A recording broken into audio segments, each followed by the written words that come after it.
Aloha, my loves, and welcome back to Soulful Wahine. Today's episode is truly special because today marks the season finale of season 1 of Soulful Wahine. We just celebrated 1 year since I first began this journey, and now as we're closing out season 1, it's truly a surreal feeling. When I first started this podcast, guys, I truly thought that I had to essentially be perfect. I thought that I had to sound the most professional. I thought that I had to have, the most educational slides and be the most engaging speaker, if you will. But this past year has taught me and shown me something so different. People don't connect to perfection. They connect to truth. The episodes that received the most downloads and resonated the most with you folks were the episodes where I was honest with you all. The moments where I admitted that I felt lost, disconnected, emotionally overwhelmed, lonely, and confused. Those were the moments that people really leaned into with me. And I don't think it was because any other reason other than the fact that people want honesty. One thing that this journey has truly taught me and has made me realize is I think people are exhausted. Exhausted from seeing curated perfection online, performative healing, fake positivity, people pretending that everything is okay, especially in today's day and age with everything wild that's going on in our world. In all honesty, folks, I think people are craving spaces where they feel that they can just exhale. And honestly, I feel that Soulful Wahine became that space. Not because I had all the answers, but because I stopped trying to sound perfect all the time. And I actually allowed my true, genuine, authentic self to show up here on the podcast. If I'm being so honest with you all, doing this podcast has changed me way more than I ever expected. There were so many moments this year where I thought, maybe this is too vulnerable to share. Maybe this is too honest. Or maybe I should tone this down. But every single time that I spoke honestly, someone messaged me saying, "Thank you, sis. I thought I was the only one." And that, folks, is when I realized that people do not need more perfection. They need spaces where they feel emotionally seen. Another point that I want to touch on is healing is so much bigger than self-care. And I really wanted to make sure that I touched on this because I feel like social media has truly watered down healing into aesthetics. Like healing is just supposed to be some fucking bubble baths and journaling and routines and affirmations. And here's the thing, folks. Those things absolutely can help. But eventually, we have to start asking ourselves the deeper questions. We have to start asking ourselves things like, what hurt me? What was normalized for me when I was growing up? What survival patterns have I learned? Why do I struggle with emotional safety? Why do I shut down? Why do I overfunction for everyone else in my life? Or why do I feel emotionally lonely even when I'm around people? Those are the questions that we need to start asking ourselves, folks, because this is when growth stops being aesthetic and fucking cute and it starts becoming transformational. Another thing that I want to point out, folks, is especially for us in the Polynesian community, a lot of us were never taught coping skills. We literally just learned survival patterns, meaning we learned silence, we learned hyper independence, we learned to people please, emotionally suppress, minimize our pain, overfunction. And a big one that I see so much in our Polynesian communities, keeping the peace even if it means it's at our own expense. And for many people, those patterns didn't just come from nowhere. This is one of those moments, guys, where I'm kind of like, should I even say this? But I'm going to be so real with you that I feel like some communities survive through silence. And I say that with so much love and so much nuance because I never, ever want these conversations on here to turn into cultural shaming, family shaming, or blaming people who are also trying to just survive themselves. I truly believe that for many of our families, they really did the best that they could with what they knew. But two things can be true at once, folks, like I always say. People can love you deeply and still pass down unhealthy emotional patterns. Okay? I think a reason that I see this a lot in our Polynesian communities, meaning why I see a lot of our communities survive through silence, is because when you look at Polynesian values,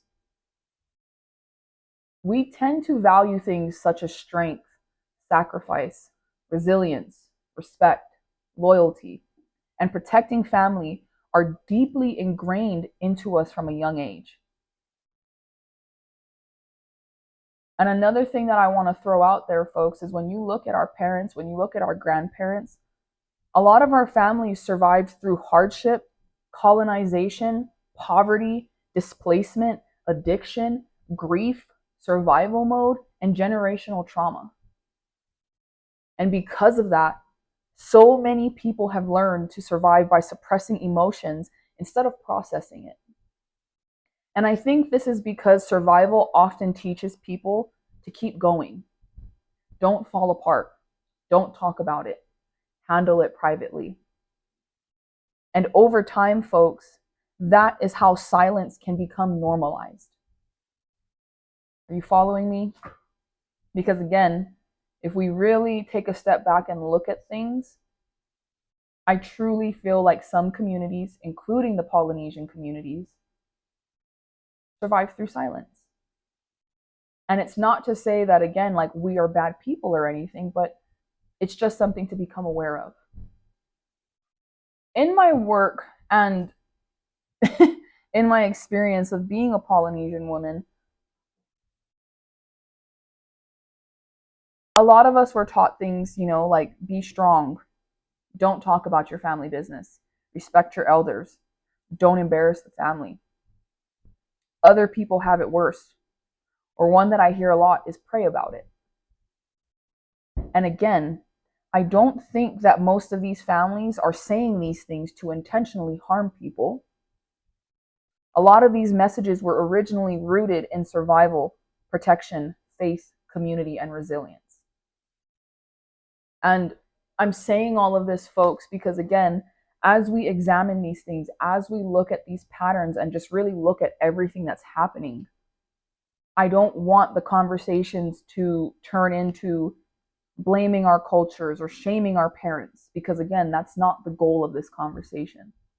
The whole goal of this conversation, and really any episode on Soulful Wahine, is to build awareness around our own patterns and build awareness around how we are showing up in the world.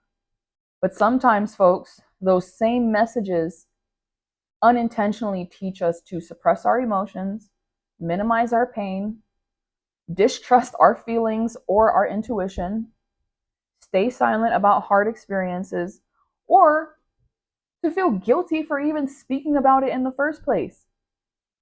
Another thing that I really want to make sure that I touch on is the fact that silence is so big in our community, especially when it comes to topics like addiction, abuse, domestic violence, mental health, sexual assault, emotional neglect, family dysfunction. A lot of people learned very early on, we do not talk about those things. And when people don't feel safe talking about their pain, they often learn how to carry it silently instead. And this is the part people don't talk about enough. You can grow up deeply loved and still deeply emotionally unseen. I think sometimes people hear conversations about family pain and immediately assume Oh, so you're saying that your family's horrible. And that's not always the case. Some people grew up with parents who sacrificed everything for them: strong family values, food on the table, laughter, love, and community, and still walked away carrying emotional wounds that were never acknowledged. Because emotional needs are deeper than just physical provision. A child can be loved deeply while still not feeling emotionally safe, not feeling heard, not feeling understood, and not feeling allowed to express their emotions honestly. And I think that's a conversation many people are quietly struggling with, especially people who feel guilty acknowledging pain because they know that their family also loves them. But acknowledging pain does not erase love. And speaking honestly about your experiences does not mean that you are betraying your family or your culture. Sometimes it simply means I'm finally allowing myself to acknowledge what impacted me. Okay? One thing that I've realized in a lot of my work is I feel like a lot of people are emotionally lonely, even in families that look extremely close externally. And honestly, that loneliness can be very confusing because you sit there thinking, why do I feel alone when I'm constantly surrounded by people? But closeness and emotional intimacy are not always the same thing, folks. Some families spend a lot of time eating, joking, showing up for each other, attending gatherings, being physically present for one another, but still struggle with emotional vulnerability, difficult conversations, accountability, emotional validation, and honest communication. So when people learn how to stay connected socially while still hiding emotionally, that emotional loneliness can follow people for years. And it can follow us into our romantic relationships, our friendships, parenthood, our identity. Because here's the thing: if you grow up feeling like hard emotions make other people uncomfortable, you eventually learn how to hide parts of yourself too. And I just think that so many people are tired of carrying that feeling alone. As I mentioned earlier, I truly believe that people are craving honesty. And again, not that perfectly packaged healing bullshit, but real honesty. The kind that say, yeah, that actually did hurt me. Yeah, I'm still unpacking that. Or, yeah, I love my family and some things that they have done have impacted me deeply. Or even, yeah, some things have been normalized that maybe shouldn't have ever been normalized. Because avoiding the conversation doesn't make the pain disappear. Again, it just teaches people how to carry it silently and alone. And if I'm being so honest with you folks, I think that is where Soulful Wahine is heading. This podcast started as a space for healing, growth, womanhood, sisterhood, and emotional wellness. But over time, I realized that we can't fully talk about healing without eventually talking about what shaped us, what has hurt us, what we survived, what we normalized, and what many people still feel afraid to say out loud. Those conversations matter too, folks. With that being said, season 2 is going to be a lot deeper. Not heavier for shock value, not trauma dumping, not exposing people or harming communities, but real, deep, and honest. We're going to be talking about parental wounds, emotional neglect, domestic violence, addiction, childhood sexual assault, relationships, sexual trauma, and what healing actually looks like in real life, especially within communities where vulnerability was not always modeled or encouraged.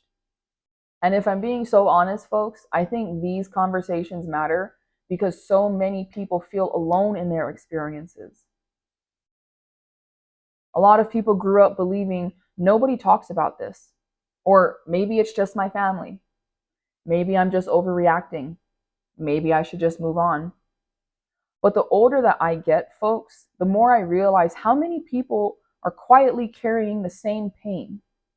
And what changes people isn't always hearing advice. Sometimes it's finally hearing, me too. This past year has taught me something that I'll probably carry with me forever. And again, it's really just that people are craving honesty. They need honesty, they need depth, they need humanity, they need spaces where they can stop pretending. And truthfully, I think that that is why Soulful Wahine resonated with so many of you this past year. Again, not because I had everything figured out, but because I was willing to speak honestly while still figuring things out myself.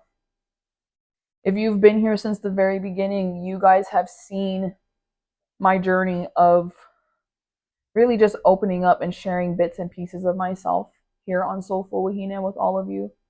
And I've shared before that one of the things that I struggle with the most is crying on camera. But a part of my healing journey is allowing myself to feel my emotions as they come up and not push them down. And so doing this podcast, folks, if I'm being so real with you, I am doing the work with you all in real time,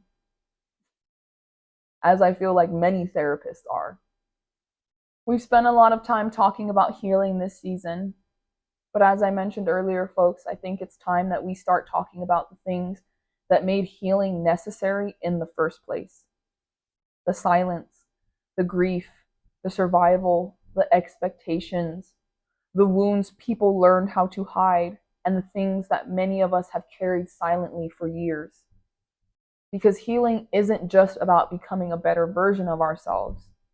It's also about understanding what happened to you with honesty, compassion, and truth. And season 2 is where we're going to begin having those conversations.